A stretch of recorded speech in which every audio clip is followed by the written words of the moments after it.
வணக்கம். இன்றைய முக்கிய செய்திகள். கொரோனா காலத்தில் சுகாதாரத்துறையில் பணிபுரிந்த ஒப்பந்த ஊழியர்களுக்கு மீண்டும் பணி வழங்க வலியுறுத்தி புதுச்சேரிக்கு பிரதமர் வருமன்று கருப்பு ஆடை அணிந்து போராட்டத்தில் ஈடுபட உள்ளதாக தேசிய மக்கள் முன்னணி தெரிவித்துள்ளது.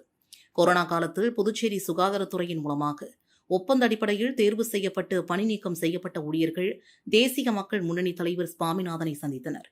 இந்த நிகழ்வில் கட்சியின் துணைத் தலைவர் ஜெபின் மற்றும் செயலாளர் டேவிட் ஜோசப் உள்ளிட்டோர் பங்கேற்றனர். நடந்த கூட்டத்தில் முன்கூட்டியே நடந்த அனைத்து கட்சி கூட்டத்தில் முடிவு செய்தது போல இந்திய பிரதமர் மோடி புதுச்சேரி வருகையின் போது அவரது கவனத்தை ஈர்க்கும் விதமாக கொரோனா சுகாதார ஊழியர்கள் பணி வழங்க கோரிக்கைகளை வலியுறுத்தி கருப்பு ஆடை அணிந்து கவன ஈர்ப்பு போராட்டம் நடத்துவது என்று முடிவு செய்யப்பட்டுள்ளது. தொடர்ந்து செய்தியாளர்களை சந்தித்த சுவாமிநாதன், பிரதமர் ஆணைக்கிணங்க கொரோனா காலத்தில் பணி அமைக்கப்பட்ட ஊழியர்களை மற்ற மாநிலங்கள் மற்றும் யூனியன் பிரதேசங்கள் நிரந்தர பணி வழங்கி பாதுகாத்துள்ள போது புதுச்சேரி மாநிலம் அவர்களை பணி நீக்கம் செய்து வயது தளர்வு மதிப்பெண்ணில் சதவிகிதமும் தருகிறோம் என்று ஏமாற்றுவது கண்டனத்துக்குரியது என்று தெரிவித்தார். இது தொடர்பாக 4 பிராந்தியம் உள்ளடக்கிய புதுச்சேரி மக்களிடம் கையெழுத்து இயக்கம் நடத்தி நாளை தபால் நிலையம் அருகில் ஒன்று கூடி இந்திய பிரதமருக்கு பொதுமக்களின் கடிதத்தை அனுப்பியுள்ளோம் என்றும் புதுச்சேரிக்கு வருகை தரும் பிரதமரின் கவனத்தை ஈர்க்கும் கருப்பு ஆடை போராட்டத்தை கட்டாயமாக நடத்துவோம் என்றார்.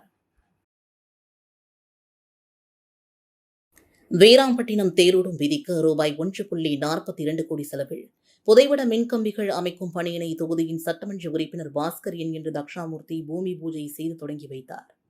புதுச்சேரி மின்துறை சார்பில் அரியங்குப்பம் தொகுதி வீராம்பட்டினம் செங்கநீர் அம்மன் தேரோடும் விதிக்கு ரூபாய் 1.42 லட்சம் செலவில் புதைவிடமாக மாற்ற திட்டமிட்டு அதற்கான பூமி பூஜை இன்று நடைபெற்றது. இதில் சட்டமன்ற உறுப்பினர் பாஸ்கர் தலைமை தாங்கி பணியினை துவக்கி வைத்தார். இந்நிகழ்ச்சியில் மின்துறை செயற்பொறியாளர்கள் உமேஷ் சந்திரா, லங்கா கிருஷ்ணாராவ், உதவி பொறியாளர் சசிகுமார், இளைநிலை பொறியாளர்கள் லூர்தராஜ், கதிரவன், வீராம்பட்டினம் மக்கள் குழு பத்மநாபன், திருப்பணிக்குழு மகாலிங்கம், கிராம முக்கியஸ்தர்கள் மற்றும் மின்துறை ஊழியர்கள் பலரும் கலந்து கொண்டனர். அதனைத் தொடர்ந்து அரியங்குப்பம் பாரதியார் பல்கலைக்கழகத்தில் ரூபாய் 53,29,000 நுண்கலைத்துறை கட்டிடத்தின் 2ஆம் தளம் மேம்படுத்துதல் பணி மற்றும் ரூபாய் 46.95 லட்சம் செலவில் நடனத்துறை 2ஆம் தளம் மேம்படுத்தும் பணிகளுக்கான பூமி பூஜை நடைபெற்றது. இதனையும் பாஸ்கர் என்கிற தட்சிணாமூர்த்தி பூமி பூஜை செய்து பணியினை துவக்கி வைத்தார். இந்த நிகழ்ச்சியில் செயற்பொறியாளர் வைத்தியநாதன், உதவி பொறியாளர் குலோத்துங்கன், இளைநிலை பொறியாளர் தமிழரசன், பாரதியார் பல்கலைக்கூட முதல்வர் அன்னபூரணி, ஆசிரியர்கள் என பலரும் கலந்து கொண்டனர்.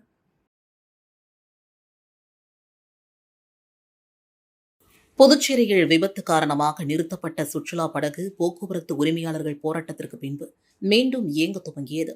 வீராம்பட்டினம் பகுதியில் கடந்த 19ஆம் தேதி சுற்றுலா பயணிகளை ஏற்றி சென்ற படகு முகத்துவாரத்தில் கவிழ்ந்து விபத்துக்குள்ளானது. அதனைத் தொடர்ந்து சுற்றுலா படகு போக்குவரத்தை அரசு தற்காலிகமாக நிறுத்தி வைத்துள்ளது. அரசின் நடவடிக்கையை கண்டித்து படகு உரிமையாளர்கள் சுற்றுலாத்துறை அலுவலகத்தை நேற்று முன்தினம் அதிமுக மாநில செயலாளர் அன்பழகன் தலைமையில் முற்றுகையிட்டு போராட்டத்தில் ஈடுபட்டனர்.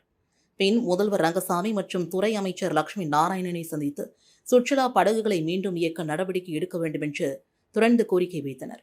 சுற்றுலாத்துறை மூலமாக உரிமம் பெறப்பட்ட சுற்றுலா படகுகளின் போக்குவரத்து நேற்று முதல் மீண்டும் துவங்கியது. இந்நிலையில் கடலோர காவல்படை இன்ஸ்பெக்டர் தியாகராஜன் தலைமையில் போலீசார் நேற்று வம்பாகரப்பாளையம், பாண்டி மெரினா, அரிக்கன்மேடு பகுதிகளில் ரோந்து பணியில் ஈடுபட்டு இயக்கப்பட்ட சுற்றுலா படகுகளை ஆய்வு செய்தனர்.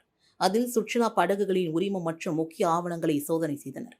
மேலும் பயணிகளுக்கு முறையாக லைஃப் ஜாக்கெட் வழங்க வேண்டும், அசம்பாவிதம் நடந்தால் மீட்பதற்கு டிரைவருடன் மேலும் ஒருவர் பணியில் இருக்க வேண்டும், தீயை அணைக்கும் கருவி, தகவல் தொடர்பு சாதனம் முறையாக வைத்திருக்க வேண்டும் என்று அறிவுறுத்தினர். முகத்துவாரம் பகுதிகளில் சிசிடிவி கேமரா பொருத்தும் பணியும் துவங்கப்பட்டுள்ளது. புதுச்சேரியில் சைபர் மோசடி கும்பலிடம் 3 பேர் ரூபாய் 17.92 லட்சம் ஏமாந்துள்ளனர். நெட்டப்பாக்கத்தை சார்ந்தவரை மர்ம நபர்கள் ஆன்லைனில் வர்த்தகம் செய்வது தொடர்பான வாட்ஸ்அப் குழுவில் இணைத்தனர். அக்குழுவில் ஆன்லைன் வர்த்தகம் தொடர்பான பல்வேறு தகவல்கள் குறித்து தினசரி விளக்கம் அளித்தனர். இதனையடுத்து மர்ம நபர்கள் அனுப்பிய ஆன்லைன் வர்த்தகம் தொடர்பான லிங்கில் பல்வேறு தவணைகளாக ரூபாய் 16,76,397 முதலீடு செய்தார். அதில் வந்த லாபத்தை எடுக்க முயன்ற போது முடியவில்லை. கோரிமேட்டை சார்ந்தவர் திரைப்பட ஸ்டுடியோ சுற்றுப்பயணம் முன்பதிவு தொடர்பாக ஆன்லைனில் தேடியுள்ளார். அப்போது பிரபல ஸ்டுடியோவுடன் தொடர்புடைய போலி ஆன்லைன் வலைத்தளம் வந்துள்ளது. அதில் தனது வங்கி விவரங்களை பதிவிட்டு முன்பதிவு செய்தார். அதன்பின் அவரது கிரெடிட் கார்டு கணக்கிலிருந்து ரூபாய் 45,731 மர்ம நபர்கள் எடுத்து மோசடி செய்துள்ளனர். கொய்வர்பாளையத்தை சார்ந்த பெண் வெளிநாட்டு வேலைவாய்ப்பு தொடர்பான விளம்பரம் வாட்ஸ்அப்பில் வந்துள்ளது. அந்த மொபைல் எண்ணை தொடர்பு கொண்டு பேசிய போது எதிர்முனையில் பேசிய மர்ம நபர் துபாயில் வேலைவாய்ப்பு இருப்பதாகவும் அந்த வேலைக்கு விசா மற்றும் விமான டிக்கெட் கட்டணம் செலுத்த வேண்டும் என்றும் கூறியுள்ளார். இதை நம்பி அப்பெண் மர்ம நபருக்கு ரூபாய் 70,000 அனுப்பி ஏமாந்தார். இது குறித்த புகார்களின் அடிப்படையில் சைபர் கிரைம் போலீசார் வழக்கு பதிந்து விசாரித்து வருகின்றனர். புதுச்சேரியின் முதலமைச்சரான பக்ரிஸ்வாமி பிள்ளை சிலை நிறுவிய ஜவஹர் நற்பணி மன்றத்தின் கல்வெட்டை நீக்கிய திமுக சட்டமன்ற உறுப்பினர் மீது நடவடிக்கை எடுக்க கோரி இந்து முன்னணி சார்பில் கண்டன ஆர்ப்பாட்டம் நடைபெற்றது.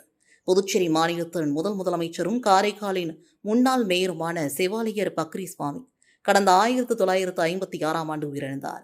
அவரின் நினைவை போற்றும் வகையில் அதே ஆண்டு ஜவஹர் நற்பணி மன்றம் சார்பில் காரைக்கால் நகராட்சி திருமண மண்டப வாயிலில் சிலை அமைக்கப்பட்டது. அப்போது சிலை அமைத்த ஜவஹர் நற்பணி மன்றத்தின் பெயரில் கல்வெட்டு ஒன்றும் வைக்கப்பட்டது.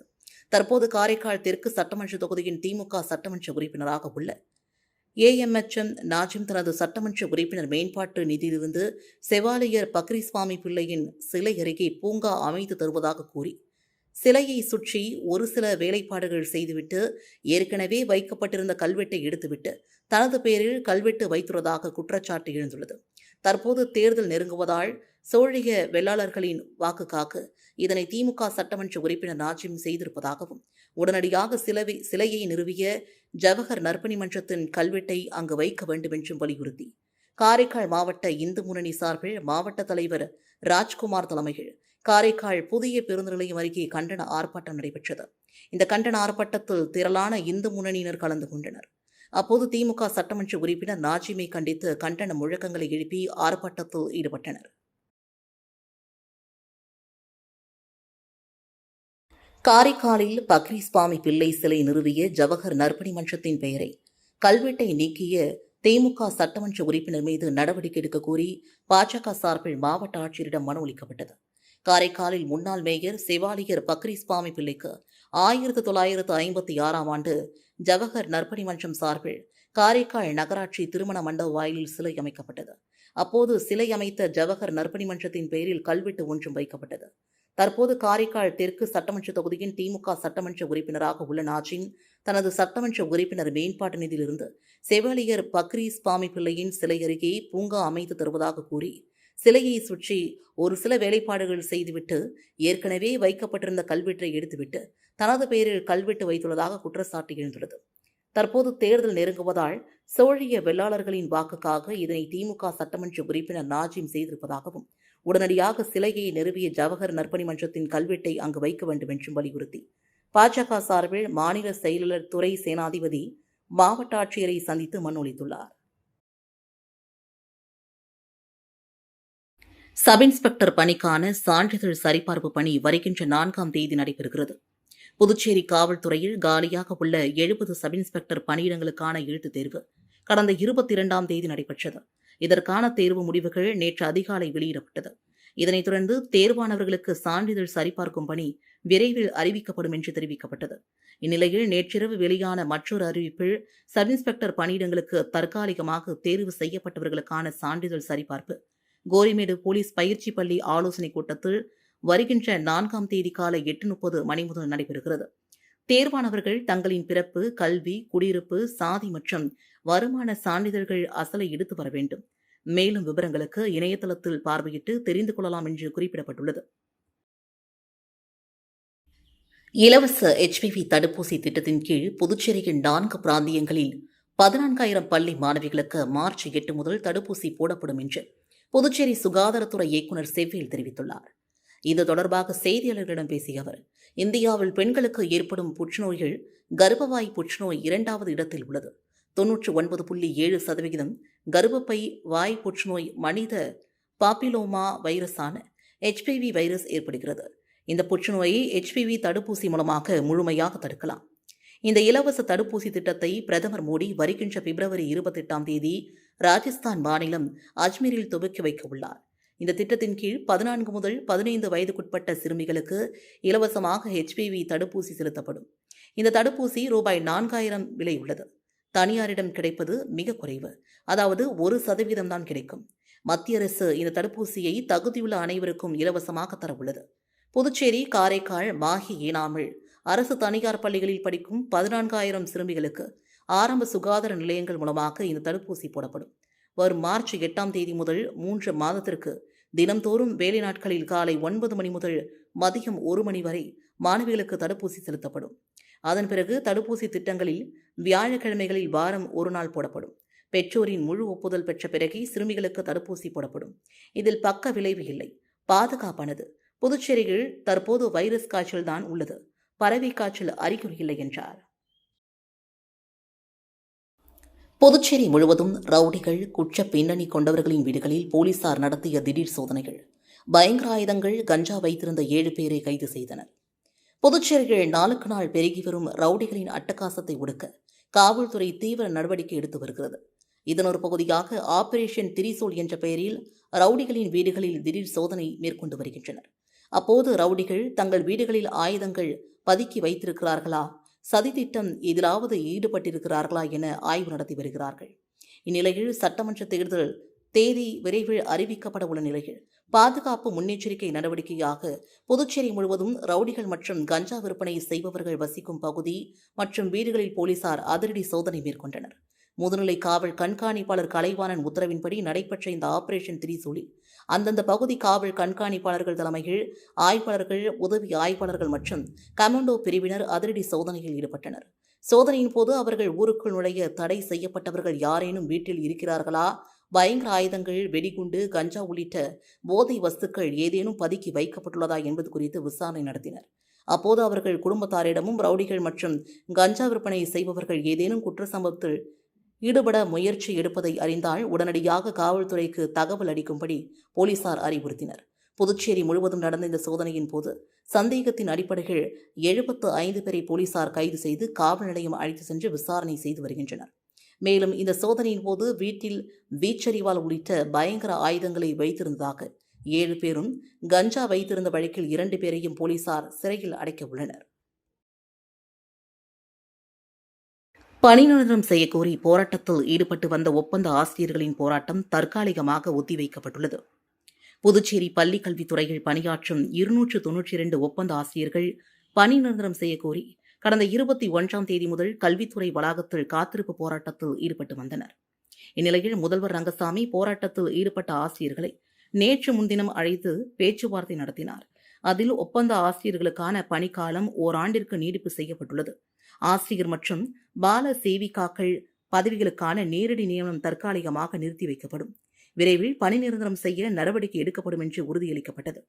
இதனை ஏற்று 34 நாட்களாக போராட்டத்தில் ஈடுபட்டு வந்த ஒப்பந்த ஆசிரியர்கள் தற்காலிகமாக போராட்டத்தை ஒத்திவைப்பதாக தெரிவித்தனர். புதுச்சேரியில் தரமற்ற நெஞ்சுவலி மாத்திரைக்கு தடை விதித்து மருந்து தரக்கட்டுப்பாட்டு ஆணையம் உத்தரவிட்டுள்ளது. புதுச்சேரியில் போலி மருந்து உற்பத்தி விவகாரத்தை தொடர்ந்து நாடு முழுவதும் மருந்து தரக்கட்டுப்பாட்டு அதிகாரிகள் ஆய்வு நடத்தி வருகின்றனர். புதுச்சேரியில் நேற்று முன்தினம் வரை நடந்த ஆய்வில் 45 வகையான மருந்துகளை விற்க தடை விதிக்கப்பட்டுள்ளது. இந்நிலையில் இமாச்சல பிரதேசம் பவுண்டா சாஹிப் நகரில் உள்ள தொழிற்பேட்டையில் இயங்கி வரும் ஜே லெபார்டரி நிறுவனம் தயாரிப்பான நெக்ரோண்டில் மாத்திரை JP5 MG பேட்ரியன் 42515998 உற்பத்தி தேதி 7/2025, காலாவதி தேதி 6/2077 நெஞ்சுவலி மாத்திரை உரிய தரமில்லாத காரணத்தினால் தடை செய்து புதுச்சேரி மருந்து தரக்கட்டுப்பாட்டு அதிகாரி ஆனந்த கிருஷ்ணன் உத்தரவிட்டுள்ளார். தடை செய்யப்பட்டுள்ள இந்த நெஞ்சுவலி மாத்திரை இருப்பு விவரத்தையும் அந்த மருந்து சம்பந்தப்பட்ட கம்பெனிக்கு திருப்பி அனுப்பி விவரத்தையும் உடனடியாக மருந்து தரக்கட்டுப்பாட்டு துறைக்கு தகவல் தெரிவிக்க உத்தரவிட்டுள்ளார். இத்துடன் செய்திகள் நிறைவடைந்தன. வணக்கம்.